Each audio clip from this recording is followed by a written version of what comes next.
Er is niets meer oer van Norma's universum, liek als Norma haar eigen onderkom neemt had. Het beste paradies dat Norma inruchtte hier, zat ze dat zelfs graag woer, bestiert net meer. Alles is verbaand en de morgen binnen voor een grutpad instwat. De bisten rennen oeral op het hiem om. Heel veel dieren dood, 2 honden, bijna 30 katten.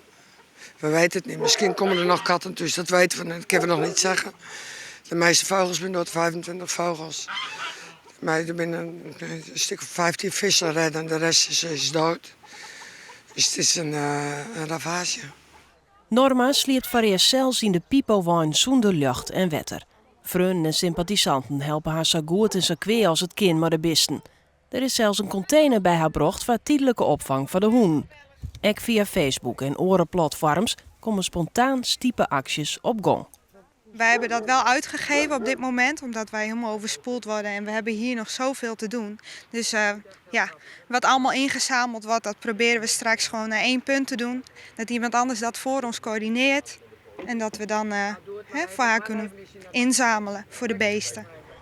Norma is heel klaar met haar locatie in Vervet. Weer opbouwen hoeft voor haar net. Ze vindt dat de gemeente haar alleen nog met tjinwerken ten dwest zit. Met hulp van sympathisanten en eventueel verzekeringsgeld hoopt ze dat ze zo gauw als mogelijk ergens oorsplak vinden zal. Ik wou hier sowieso wel heel graag weg. En dat verlangen is nog veel groter geworden. En als er uit deze tragedie dan iets goeds voorkomt, laat me dan hier alsjeblieft vertrekken. Naar een betere plek gaan, waar de paarden ruimte hebben. En dan begin ik weer opnieuw. Dit krijgen we er ook niet aan.